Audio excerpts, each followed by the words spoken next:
చూసాం.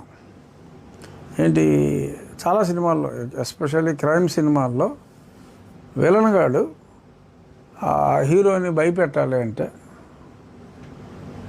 ఆ హీరోకి బాగా కావాల్సిన వాళ్ళని ఎవరినన్నా వాళ్ళ తమ్ముడిదో అన్నయ్యదో ఎవరిదో చెల్లెలు భర్తదో ఏదో ఆ టైప్ హీరోకి క్లోజ్ క్యారెక్టర్కి ఏదో ఏదో ఏలో కాలో ఏదో ఏదో తీసేసి పార్సిల్ చేసి పంపితే హీరో భయపడిపోతాడని చెప్పి వెళ్ళను అనుకుంటాడు.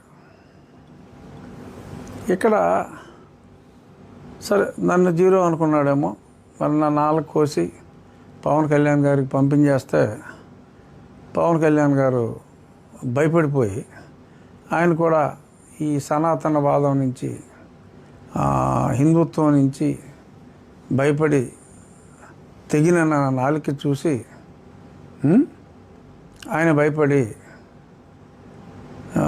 శ్రావణ్ కుమార్ గారు నన్ను క్షమించండి అని చెప్పి అడుగుతారని చెప్పి మరి లిల్లీ అనుకుంటున్నాడా అనేది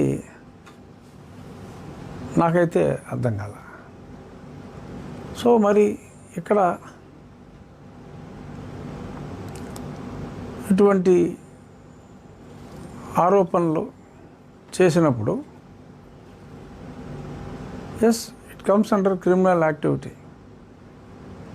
పొద్దున్న నన్ను అడిగారు ఒకళ్ళిద్దరు ఫోన్ చేశారు, మీరేమైనా కంప్లైంట్ ఇద్దాం అనుకుంటున్నారా, వీడి మీద కంప్లైంట్ ఇద్దాం అనుకుంటున్నారా, ఎందుకంటే అతను ఒక హత్యకు ప్రేరేపించే విధంగా మాట్లాడాడు, సమాధి కడతానన్నాడు, నాలుగు కోసి వేరే వాళ్ళకి పార్సిల్ చేస్తానన్నాడు. మరి ఈ రకంగా వ్యక్తిగతంగా హింసించే విధంగా ఇప్పుడు ఏదో నాకు ఏదో ఏదో పందిలో ఉన్నామన్నాడు, ఏదో ఉన్నామంటే అది ఓకే, అది పరువు నష్టం. సో పరువు నష్టం కేసు వేసుకుంటాం, పరువే లేనివాడి మీద అసలు పరువే లేదు, ఎంతగానే వేస్తాం, ఏమని వేస్తాం. సో ఈ కేసులన్నీ వేస్ట్. కానీ ఇక్కడ మాట్లాడింది ఫిజికల్గా మాట్లాడాడు. సో ఫిజికల్గా మాట్లాడినప్పుడు కేసు పెడతావా అని నన్ను అడిగితే ఆలోచించాను నేను కూడా. కానీ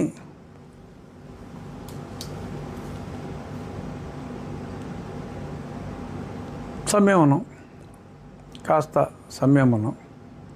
ఎందుకంటే మొన్న మధ్య పవన్ కళ్యాణ్ గారు ఒక స్టేట్మెంట్ ఇచ్చారు. ఏమని చెప్పారు మీకు గుర్తుందా?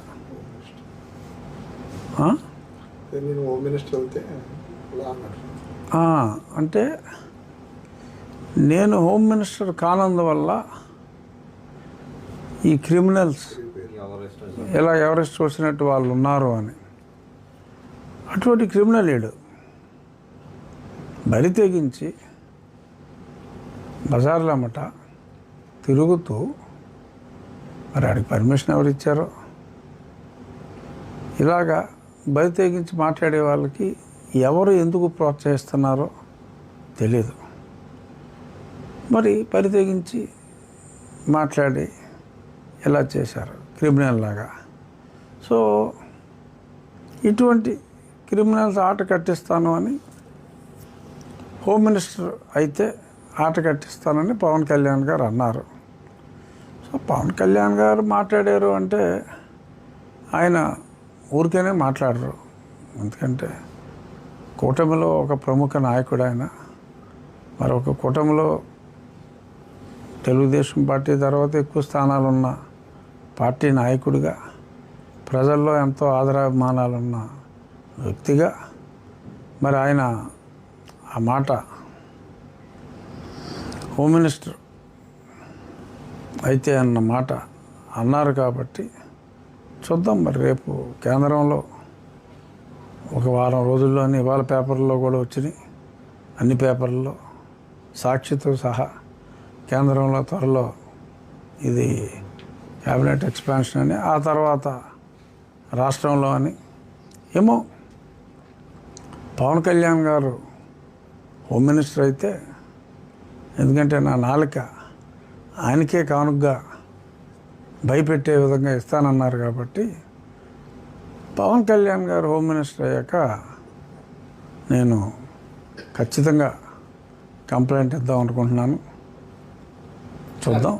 ఇప్పుడు దీంట్లో అండి టోటల్ ఎపిసోడ్లో ఈ మిమ్మల్ని ఇంత రాజ్యాంగంలో ఆంధ్రప్రదేశ్ రాష్ట్ర శాసనసభ ఉపసభాపతిగా ఉన్న మిమ్మల్ని ఆయన ఇంత తోలనాడలో కూడా మీ ప్రభుత్వం దీని మీద ఎందుకు చర్య తీసుకుంటలేదండి అతని మీద? ఇవాటి వరకు కూడా ఏ కేసు కానీ కంప్లైంట్ కానీ చిన్న విషయంలోనే మీ గవర్నమెంట్ చాలా స్పీడ్గా రియాక్ట్ అవుతుంది కదండి.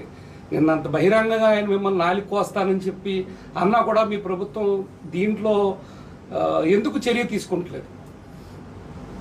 అంటే చర్య తీసుకోవటం అంటే కంప్లైంట్ ఇవ్వాలి కదా. అంటే అసలు అతను ఓడిని మీరు కంప్లైంట్ ఇవ్వకుండానే తీసుకోవచ్చు కదండి. అంటే సువోమోటో కూడా తీసుకోవచ్చు. సువోమోటో ఖచ్చితంగా తీసుకోవచ్చు. కాకపోతే అక్కడ అన్నది ఎవరిని?